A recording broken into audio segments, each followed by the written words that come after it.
Hey, I'm Chris from Make Everything, and today we are making a floating live edge fireplace mantle from a log we milled right here at the shop. Check it out.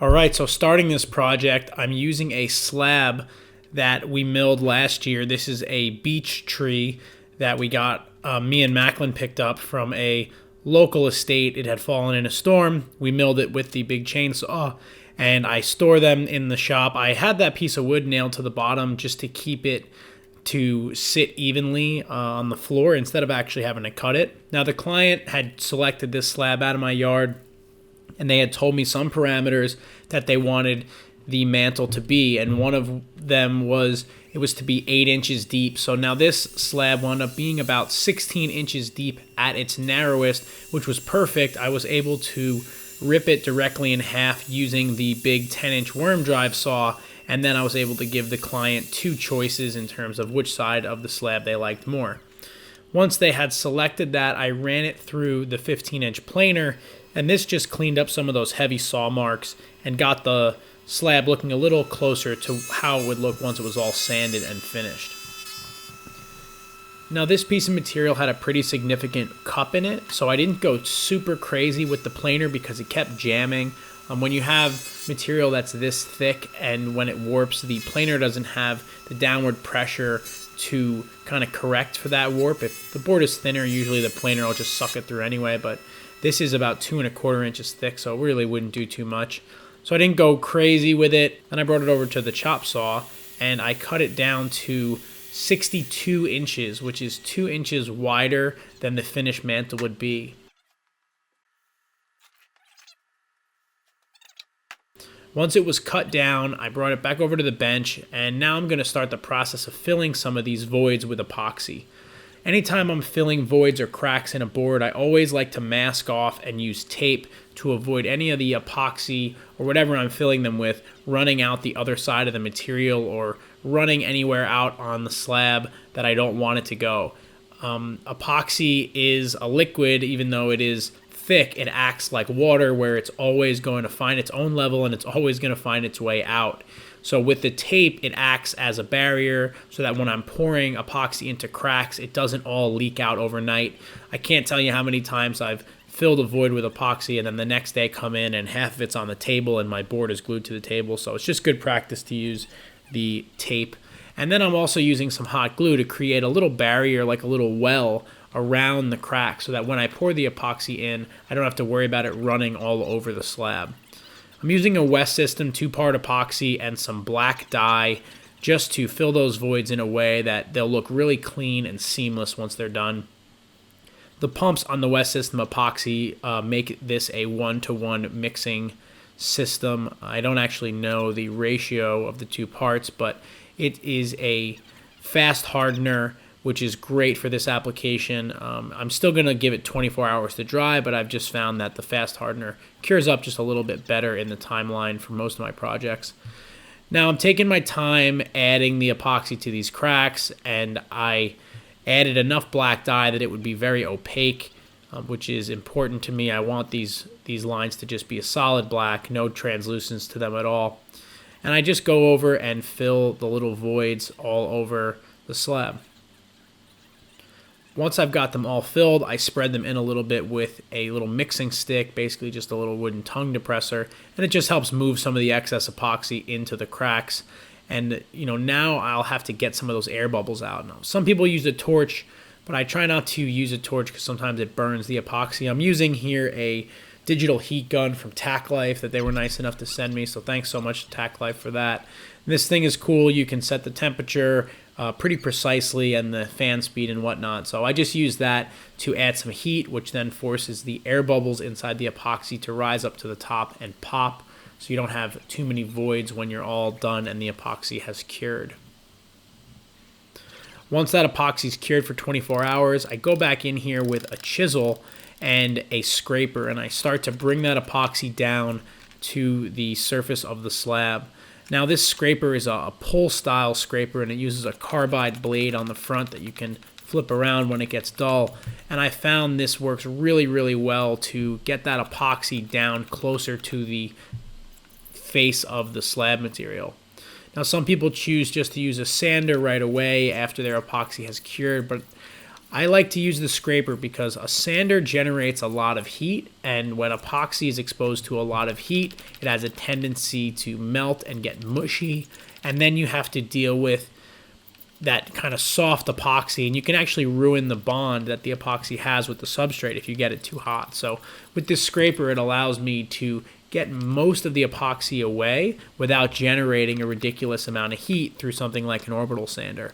And I also alternate out a sharp chisel, and I take very, very light skim passes just to take away a little bit more of that epoxy from the surface to, again, keep my sanding to an absolute minimum.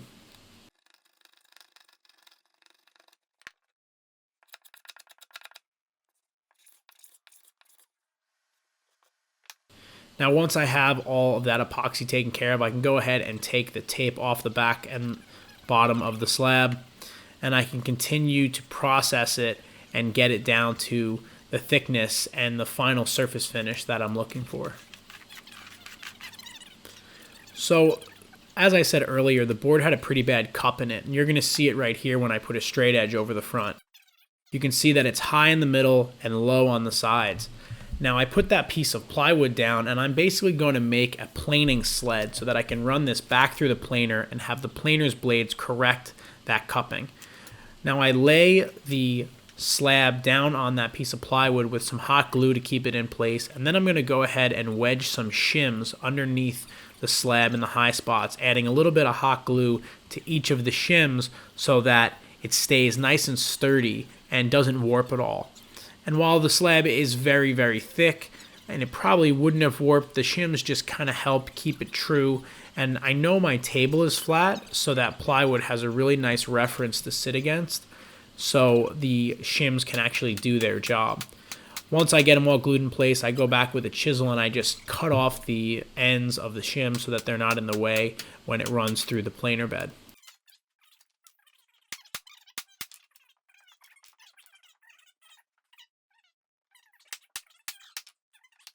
Now, back over at the 15-inch planer, I can run this board through, and basically as it runs through, it's just going to address that high spot in the center of the board. Since it's glued to this flat plate, it won't mess with the front or the back side of the slab as it passes through, and it won't have an option to rock or warp at all because of that sled underneath it. Now, once I get this top side planed flat, I can use it as a reference to plane the other side without the sacrificial board glued to the bottom. The other benefit of having a board glued to your slab like this is that I want to have a perfectly straight back edge on this slab to go against the wall. And since the live edge obviously is totally undulated and my track saw doesn't have the depth to get through it, I can actually use that sled as a guide on the table saw as well and run that against my fence so that I can get a perfect flat straight cut on the back side of the slab. Now, I do have to set my table saw blade almost as high as it'll possibly go, but it still accomplishes this cut really well, and I'm taking off as little material as I possibly can because I'm very close to that 8-inch shelf depth that the client had requested. So I'm basically just taking a little spring pass here, just shaving off a little bit of the material so that I can get it, again, flat and get rid of some of the unevenness of the cut that I made with the skill saw. Once all that's done, I can remove the sled from underneath it. I won't need it anymore. And I just use some shim scraps as little breakers and as wedges to pop the hot glue bond and get it off of there. Now, the hot glue bond is great because it's strong enough to keep it in place, but it's light duty enough that you can just snap it right off, and you can just scrape the hot glue off with a razor knife or a putty knife when you're all done.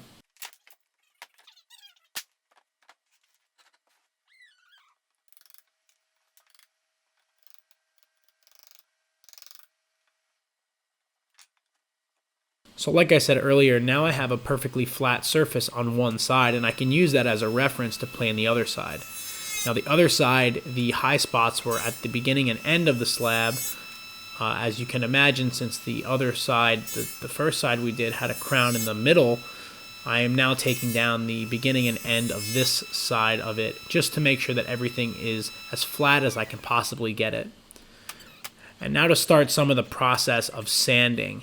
Now I'm decided to sand this at about 150 just to start, and I will go back and bring the entire piece all the way up to 400 before I apply the wipe on polyurethane. But I like to get some of that sanding done at the beginning of the project before I work on the bracket, just to get it out of the way. I think everybody's least favorite part on a woodworking project is the sanding. The 150 grit makes quick work of this sort of discolored edge where the bark once was, and I'm just trying to get any of that sort of punky soft wood out of there with the sandpaper and just really smooth up those contours. Once that's done, there are a couple little voids that I expose in the epoxy, so I have to go with the vacuum and vacuum out any of the sawdust that might be in any of those little voids. Once I vacuum out the sawdust, I take some 5-minute epoxy and some black dye again, and I just fill those little pinholes and make sure that everything looks nice and smooth and continuous. Since I'm using black epoxy on black epoxy, when it's all dried up, you won't be able to tell where one starts and the other one ends.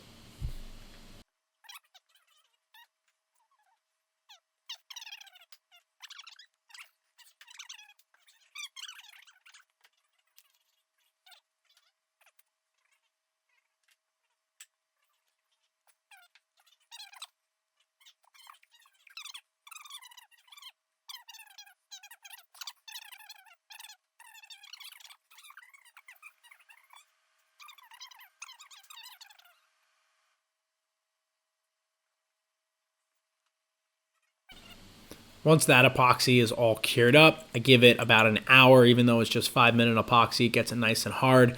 And then I can take that two-handed scraper again and bring that material back down to the height of the base of the slab. Now, like I said, I had already started some sanding on this, which is fine. I just basically bring this down close, and then it's just a small area that I need to go back to with the sander in order to get it all to the same level finish.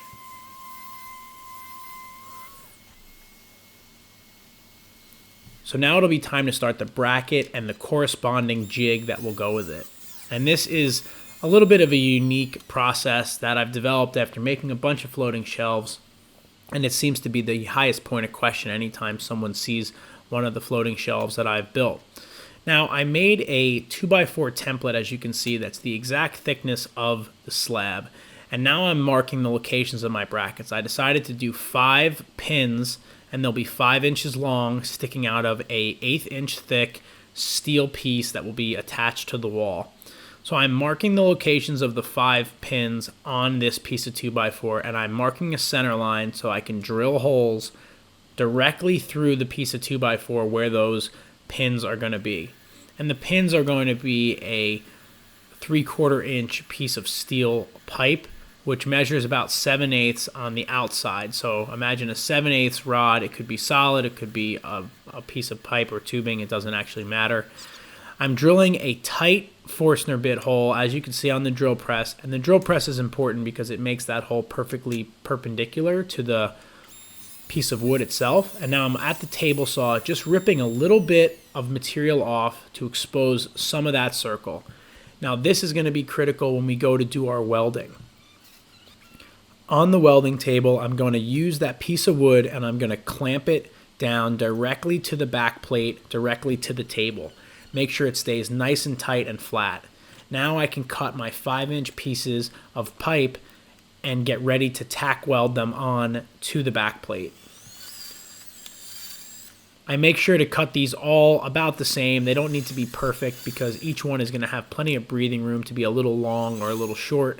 But I do want to make sure that I deburr them really well and just sort of chamfer the edges so that I don't have any sharp edges that could get stuck on something or chip a piece of wood or anything like that. Once everything's prepped, I am able to use that wooden jig to line everything up perfectly and clamp everything in place before I weld it. I just use a little F-clamp and I put 2 tacks on this one side that I left exposed by taking that table saw and running off the side of that material. Now the clamp and the wood allows me to position these really, really precisely and make sure they're nice and square and perfect so that when I go to slide the shelf on, there's no binding. The more pins you add, the more chance you have of having an issue when you go to slide the shelf on, because there are just more areas for error. So it's very important that you set up your shelf in a way that it's precise and you're not going to have any binding up issues when you go to slide the things on. So once I tack those 5 pins in, I can remove this template and pull it off there, but I want to keep it because I'll need it to drill my holes in the back of my shelf. And as you can see, I wasn't worried about starting a fire or burning it because I keep my welds to a minimum when I am doing the tacking. Once I check for everything to be square, I can tack the other side and then go through and finish weld all 5 of these pins.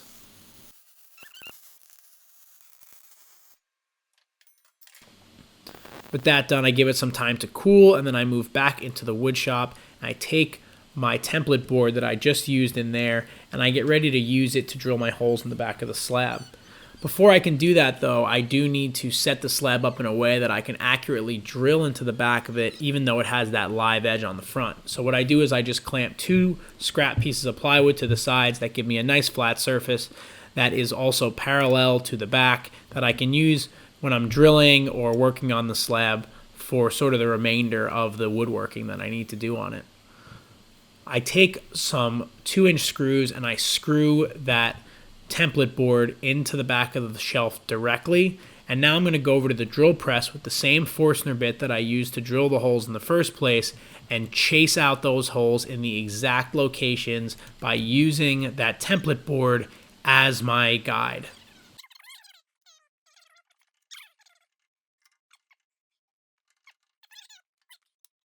Now it's important that you line this stuff up really well, and you definitely want to make sure that your table is perpendicular to the quill of your drill press so that you get a nice square hole, square in reference to the back of the shelf.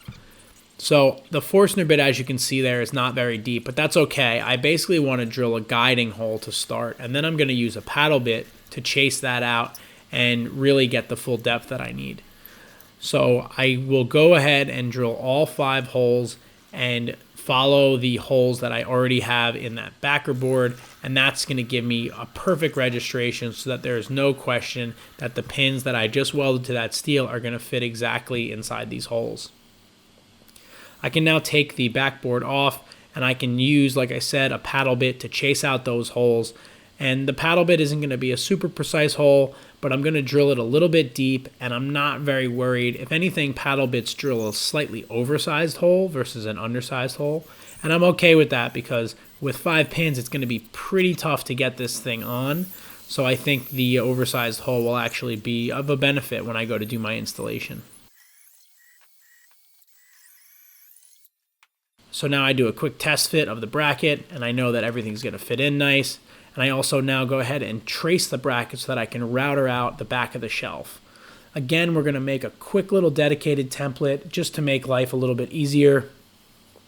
I'm going to pull out that steel bracket, and then I'm going to attach that little strip of plywood that you just saw and make basically a router template that a pattern bit can follow inside and router a recess in the back of the shelf so that that piece of steel sits very, very flush and is completely invisible when you're looking at the shelf.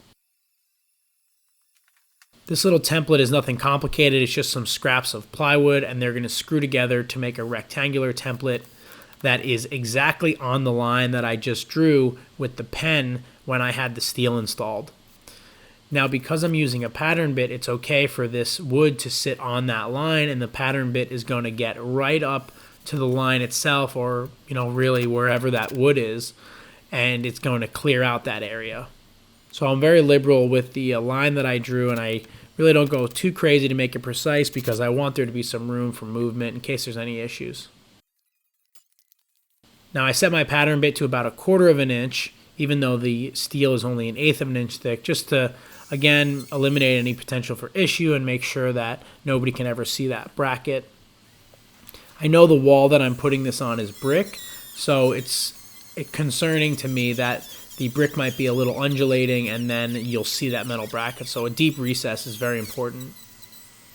Once the recess is routed in, I go ahead with a coving bit and I cove out every single one of the holes to accommodate for where that weld is. And this also just acts as another little layer of reassurance that this bracket's going to sit perfectly flush. And as you can see on my test fit, that bracket is in there really, really nicely. It takes a little bit of persuasion, but in the end, it fits really well. And now with all that work done, I can trim the shelf down to its final width, which is going to be 60 inches, taking approximately 1 inch off either side. And I waited until this point just because in case there were any issues with the slab, I wanted to be able to have as much material as I could so that I could try and remedy any issues that might come up. With that piece cut to its final length, I can head over to the bench and start sanding all the way up to 400 grit. And I'm going to spare you that process just because nobody wants to watch me sand for 10 minutes. With that all fully sanded and cleaned up, I can put the finish on, which is a satin wipe-on polyurethane. And I'm going to give it 3 coats, and I'm going to give it a light sanding in between coats as recommended by Watco, who makes this. And in the end, this gives a really, really nice finish. It's very, very durable, and it's not overstated. It's not too shiny. It's a nice satin. Now on for the installation. You can see the brick wall behind me has pretty deep grout lines, which is no big deal. I set up a laser level just to make sure that this thing is going to be perfectly flat, and you can see how it's sitting up against the grout line itself. So the grout line's a little bit crooked, so I'll actually make the shelf a little bit out of level to match the grout line. Sometimes you have to make those changes in order for it to look correct. So I start out with my first screw in the center. I had drilled some holes before I got there just to mount some blue screws directly into the brick. And once I have that first hole drilled, I can level the bracket and I add 2 more screws before I do my first test fit. Now I'm being very careful to vacuum as I go here because I don't want to get brick dust all over the client's house. So now I have 3 screws installed at the moment, and I do a test fit just to make sure that everything's going to make it on nicely. And then I go ahead and I take the shelf off and I add the rest of my concrete screws just to make sure that this thing never goes anywhere.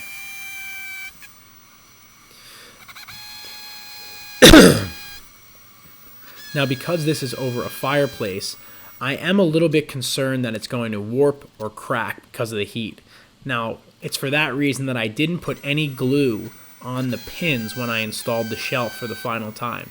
Because if this shelf ever needs to be repaired, I want to be able to pull it off and repair it as opposed to never getting it off because it's full of epoxy or something else. Since there's 5 pins, it's very difficult to get this shelf on, so I'm not worried about anyone ever pulling it off. And in the end, it turned out really nice, and I'm very happy with the end result.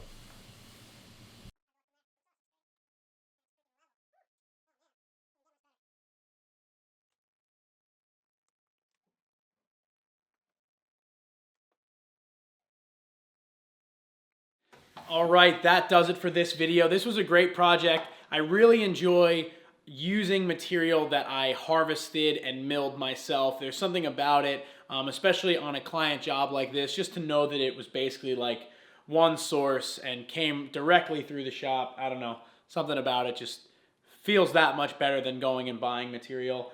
If you have any questions, leave them down below. I hope you enjoyed this video. I'd be happy to answer any questions you might have. The trick with the steel and the little jig, I know a lot of people have asked me about on my other floating shelf video, and I'll put a link to that video right here so you can check that out as well. But I'm always looking to answer questions and help people do projects. So I hope you enjoyed this. Follow me on Instagram at MakeEverythingShop. Be sure to like and subscribe to the channel for more content like this, and I hope to see you on the next video.